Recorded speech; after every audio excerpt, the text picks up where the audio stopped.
नमस्कार साथियों, विजय पिंगोलिया क्लासेस में आपका हार्दिक अभिनंदन है। जैसा कि हमारा कालीबंगा आहड़ सभ्यता और बैराट की सभ्यता हो चुका था, अब हम आगे वाली सभ्यताओं की चर्चा करेंगे। तो चलिए क्लास शुरू करते हैं।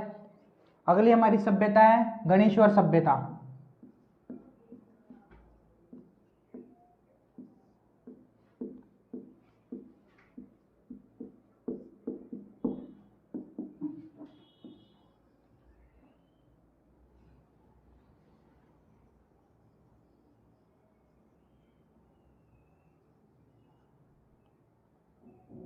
दोस्तों, इस जगह हमारा कुछ सिक्कर है जो कटोरी की आकृति का है। इस जगह हमारा सिक्कर है, यहाँ पे कुछ पहाड़ियाँ हैं जिसे हम खंडेला की पहाड़ियाँ कहते हैं।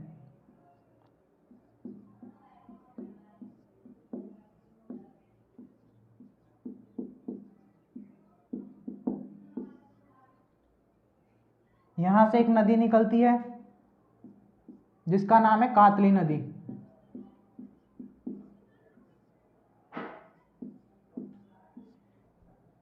इसी कातली नदी के किनारे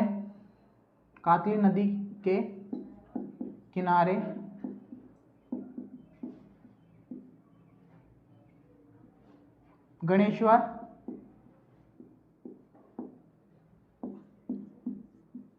सभ्यता विकसित हुई। दोस्तों, गणेश्वर सभ्यता खंडेला की पहाड़ियां, यहीं से एक नदी निकलती है। कौन सी नदी? कातली नदी।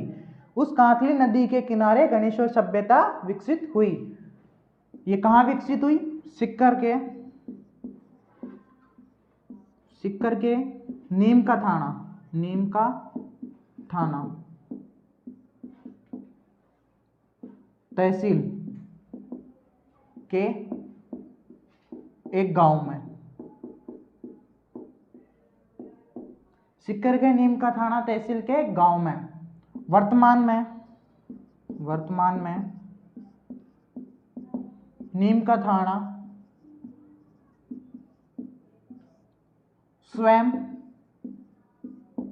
एक जिला है। दोस्तों, जैसा कि अशोक गहलोत जी ने हमारे वर्तमान में नीम का थाना को स्वयं एक अलग जिला बना दिया गया। उस अकॉर्डिंग अगर वर्तमान के सापेक्ष में अगर क्वेश्चन पूछा जाए तो हमारी जो गणेश्वर सभ्यता है वो कहाँ है? नीम का थाना डिस्ट्रिक्ट के अंतर्गत। इसी के अंतर्गत अगर हम गणेश्वर शब्द को देखते हैं, आखिरकार ये आया कैसे, तो यहाँ एक प्राचीन मंदिर स्थित है जो शिव व गण का मंदिर है।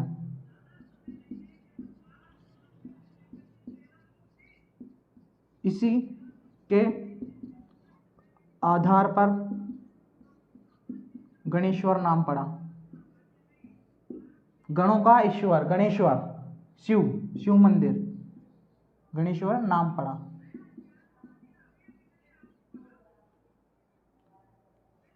अगर अगले पॉइंट की बात करें तो खोजकर्ता की बात कर लेते हैं।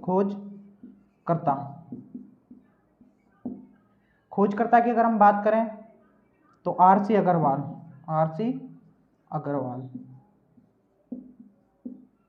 पूर्ण नाम की बात करें तो रतन चंद्र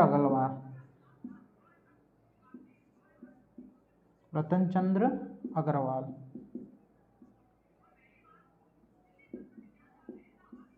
अगर इसकी खोज की बात करें तो खोज कब की गई? 1936 के अंतर्गत। 76 है दोस्तों। 1976 के अंतर्गत इसकी खोज की गई। अगर अगले पॉइंट की बात करें तो उत्खनन की अगर हम बात करते हैं तो उत्खनन 1997 में किया गया।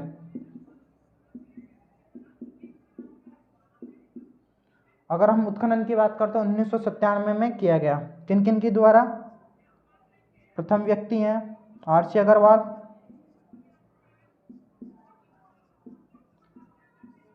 अगर हम द्वितीय व्यक्ति की बात करें तो कौन है? विजय कुमार।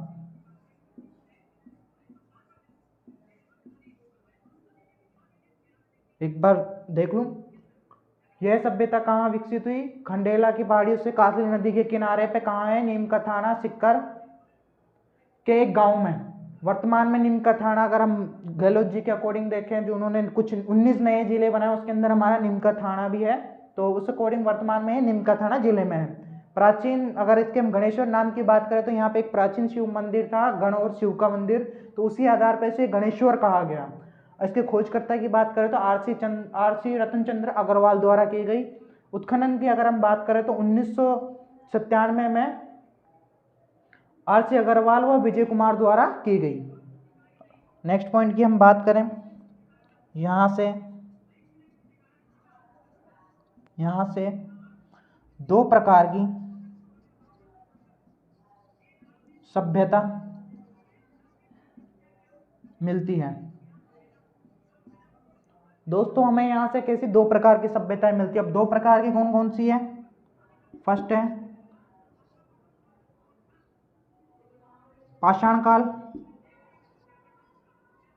पाषाणकालीन, द्वितीय है ताम्रकालीन। दोस्तों हमें यहाँ से दो प्रकार की सभ्यताएं मिलती है, पाषाणकालीन और है ताम्रकालीन। अगर हम पाषाणकालीन की बात करें, अगर हम पाषाणकाल की बात करें,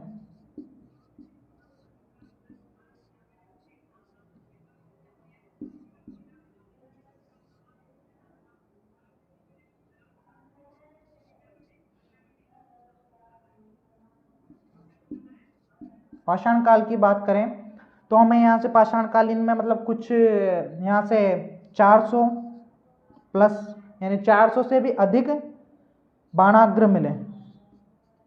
400 से अधिक क्या मिले? बाणाग्र, जो कि पत्थर के निर्मित थे।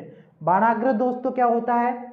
हमारे तीर का जो ये आगे का ये नुकीला जो भाग होता है, ये तीर का जो आगे का नुकीला भाग होता है, इसी को ही हम क्या कहते हैं? बाणाग्र कहते हैं। यानी ऐसे पत्थर के जो निर्मित बाणाग्र हैं वो 400 से अधिक यहाँ से मिले। और हमें यहाँ से क्या मिलता है? पत्थर से निर्मित भवन, पत्थर से निर्मित भवन। हमें यहाँ से और क्या प्राप्त होता है? यहाँ पे हमें पत्थर से निर्मित भवन मिलते हैं। दोस्तों जैसा कि आपने अन्य सभ्यताओं में हमने जो पढ़ी थी उसके अंतर्गत देखा होगा, ईंटों से निर्मित भवन थे, कच्ची ईंटों से निर्मित भवन थे। यहाँ पे इसके विपरीत है, यहाँ से हमें क्या मिलता है? पत्थरों से निर्मित भवन। तीसरे पॉइंट में अगर इसी के अंतर्गत हम बात करें, पाषाण काल के अंतर्गत पत्थर से निर्मित बांध, पत्थर से निर्मित बांध, ये इंपॉर्टेंट है दोस्तों। राजस्थान में पत्थर से निर्मित बांध कहाँ से प्राप्त हुआ? केवल गणेश्वर सभ्यता से। राजस्थान में पत्थर से निर्मित बांध कहाँ से प्राप्त हुआ? गणेश्वर सभ्यता। यह पूरे भारत के अंतर्गत केवल दो ही स्थानों से प्राप्त हुआ था। एक तो है हमारा गणेश्वर सभ्यता, दूसरा है हमारा धोलावीरा सभ्यता, जो कि गुजरात में है, जो कि गुजरात में है। यही दो स्थल है जहां से हमें क्या पत्थर के बांध मिले हैं। नेक्स्ट अगर हम ताम्रकाल की बात करें यानी ताम्रकालीन की बात करें तो मैं थोड़ा ये राजस्थान का मैप मिटा देता हूं, इस जगह लिख लेता हूं।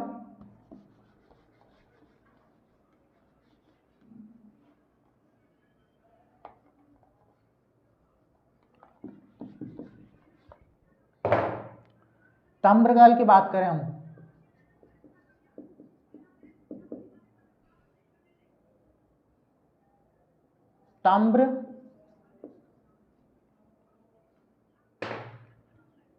ताम्र वस्तु यानी तांबे से वस्तु बनाने का जो एक कारखाना मिलता है, यानी ताम्र वस्तु कारखाना, यहां से हमें ताम्र कारखाना मिलता है।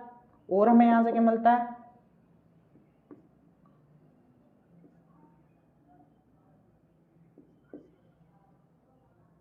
मछली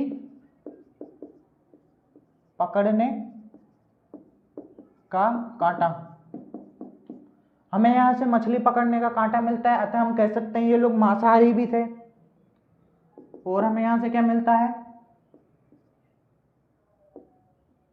मृदभांड।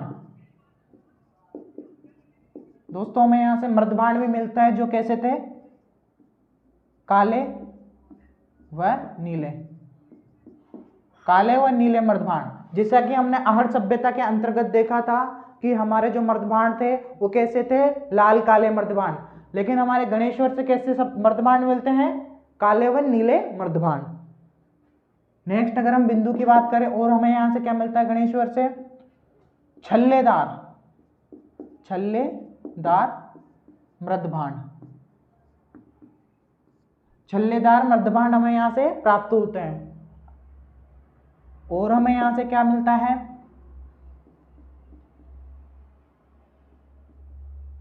अगर हम और यहां से अगर हम बात करें तो हमें यहां से मतलब 2000 से भी अधिक अयुद्ध, 2000 से भी अधिक अयुद्ध ताम्र पाषाण के जो मृदभांड होते हैं, यानी जो बर्तन होते हैं, वो हमें यहाँ से प्राप्त होते हैं। यानी 2000 से अधिक,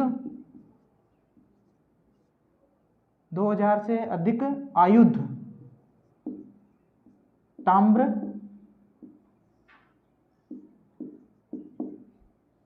उपकरण मिलते हैं। 2000 से भी अधिक हमें यहाँ से और क्या मिलते हैं दोस्तों, ताम्र आयुध उपकरण यहाँ से हमें प्राप्त होते हैं। नेक्स्ट अगर हम यहाँ पे और किसी की बात करें तो और हमें यहाँ से क्या प्राप्त होता है, जैसा कि आप लोगों ने देखा हमें यहाँ से 2000 से अधिक आयुध वो प्राप्त होते हैं। अगर हम इसके अगर उपनामों की बात करें, अगर हम इस सभ्यता के उपनामों की बात करें तो मैं इसको यहाँ से रिमूव कर रहा हूँ, तो कुछ उपनाम भी लिख लेते हैं, इस सभ्यता को किन किन नामों से जाना जाता है। गणेश्वर सभ्यता के उपनाम,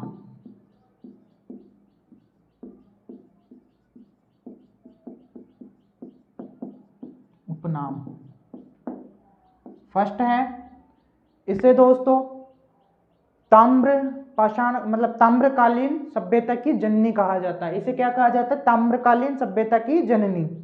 इसे ताम्रकालीन सभ्यता की जननी कहा जाता है।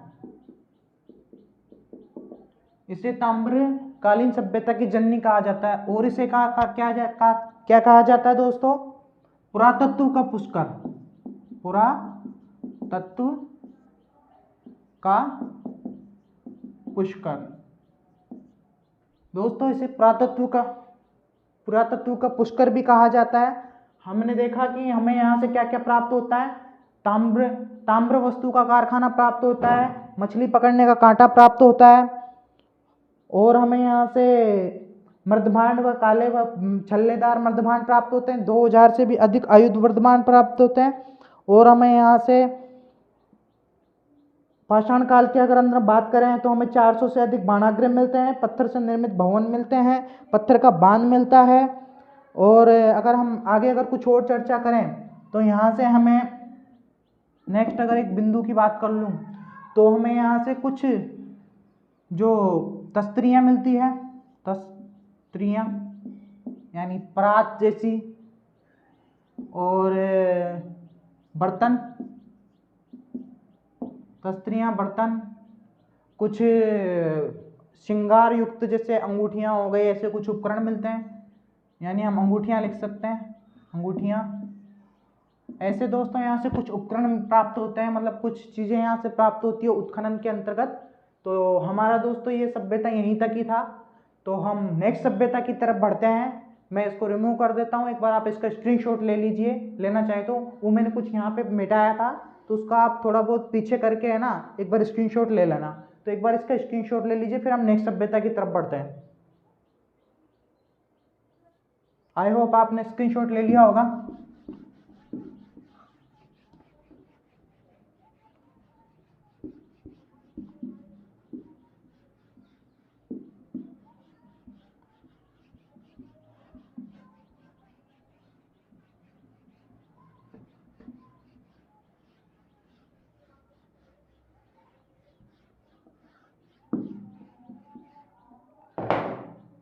अगर हम अगली सभ्यता की बात करें तो वह है हमारी बागोर सभ्यता। बागोर सभ्यता।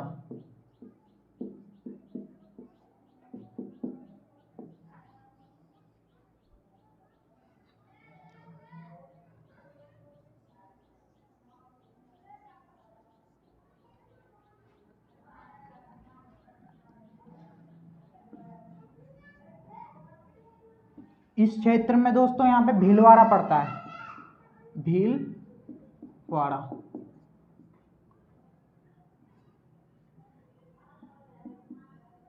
यहीं से ही एक नदी होती है कोठारी नदी। कौन सी दोस्तों? कोठारी नदी। भीलवाड़ा की कोठारी नदी के किनारे स्थित भीलवाड़ा की कोठारी नदी किनारे विकसित सभ्यता।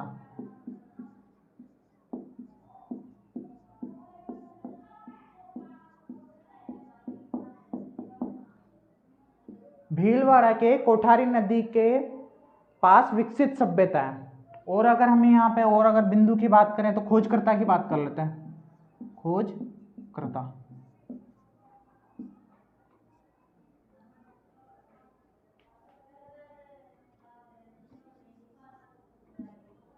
1967 में वीएन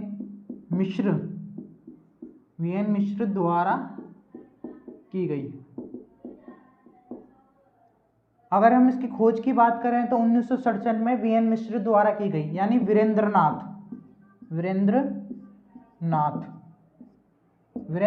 द्वारा की गई।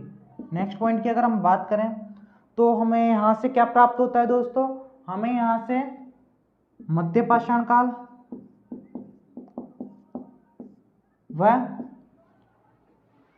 नवपाषाण काल के साक्ष्य मिलते हैं। मध्य पाषाण काल व नवपाषाण काल के हमें यहाँ से क्या मिलते हैं? साक्ष्य मिलते हैं। अगर हम मध्य पाषाण काल की बात करें तो जैसा कि हमने बेसिक क्लास ली थी, हमारी जो पहली क्लास थी उसके अंतर्गत मैंने बताया था कि मध्य पाषाण काल के अंतर्गत जो व्यक्ति था, मानव था, उन्होंने क्या पशुपालन प्रारंभ कर दिया था। पशुपालन प्रारंभ कर दिया था। अगर हम नवपाषाण काल की बात करें तो इस दौरान कृषि प्रारंभ कर दी थी, मानव ने कृषि प्रारंभ की थी। इसके साक्ष्य हमारे बागोर से मिलते हैं। ये जैसा कि हमने बेसिक क्लास के अंतर्गत आपको बताया गया था कि हमारे बागोर से 14 प्रकार की कृषि, यानी हमारे बागोर से 14 प्रकार की कृषि के साक्ष्य मिलते हैं। बागोर से 14 प्रकार की कृषि के साक्ष्य मिलते हैं। अगर हम अगले बिंदु की बात करें तो क्या होगा? यहां से पालतू व जंगली जानवर के साक्ष्य भी मिलते हैं। पालतू व जंगली जानवर के साक्ष्य भी मिलते हैं।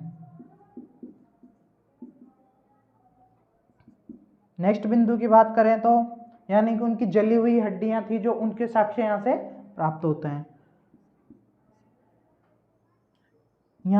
यहां से शीशे के गहने, मोस्ट इंपोर्टेंट पॉइंट है दोस्तों, शीशे के गहने मिलते हैं। यहां से हमें और क्या मिलता है? शीशे के गहने, यानी कि जैसे कान के हो गए, ऐसे कुछ शीशे के बने यानी कि कांच के बने हुए गहने यहां से मिलते हैं। अगर हम नेक्स्ट बिंदु की अगर हम यहाँ पे बात करें तो और हमें यहां से क्या मिलता है?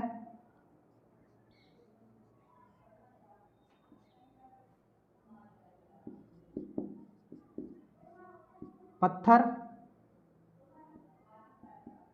से निर्मित फर्श।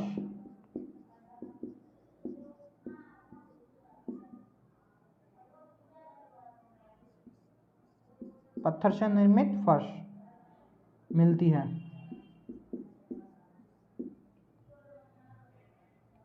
अगर हम और बात करें हमें यहाँ से और क्या क्या प्राप्त होता है, या हमें क्या क्या यहाँ से जानकारी प्राप्त होती है,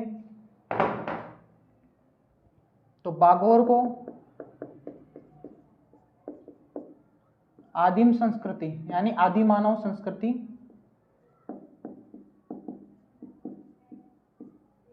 का संग्रहालय कहा गया, का संग्रहालय कहा गया। बागोर को आदिम संस्कृति का क्या कहा गया, संग्रहालय कहा गया। और अगर हम यहाँ से अगर कुछ और बिंदु की बात करें तो हमें और क्या बन सकता है बिंदु, बागोर को लघु पाषाण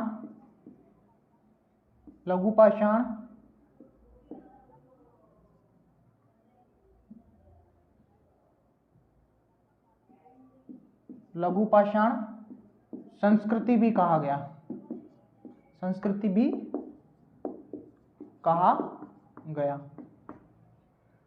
बागोर को लघु पाषाण उपकरण संस्कृति भी कहा जाता है।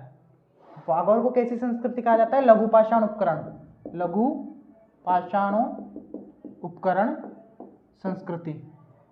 संस्कृति भी कहा जाता है।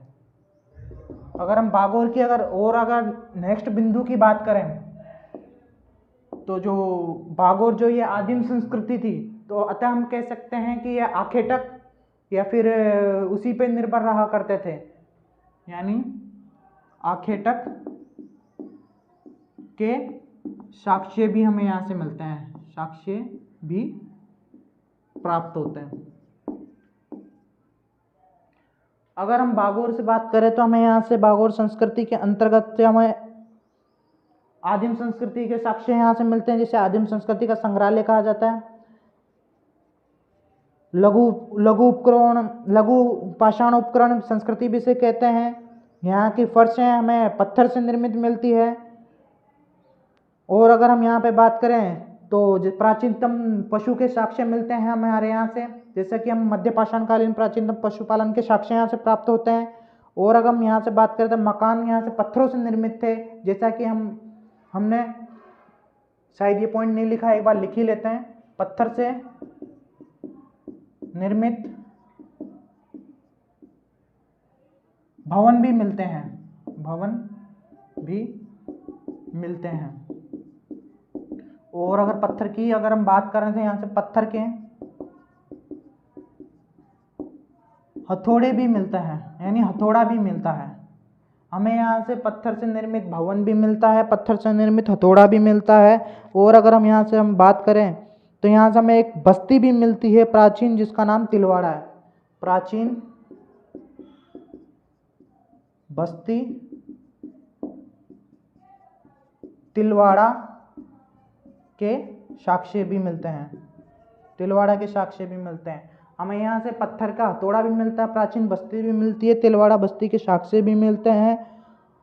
और अगर हम यहाँ पे एक और बिंदु की बात कर लें तो हमें यहाँ से बोतल के आकार के बर्तन मिलते हैं, यानी बोतल के आकार के बर्तन भी प्राप्त होते हैं।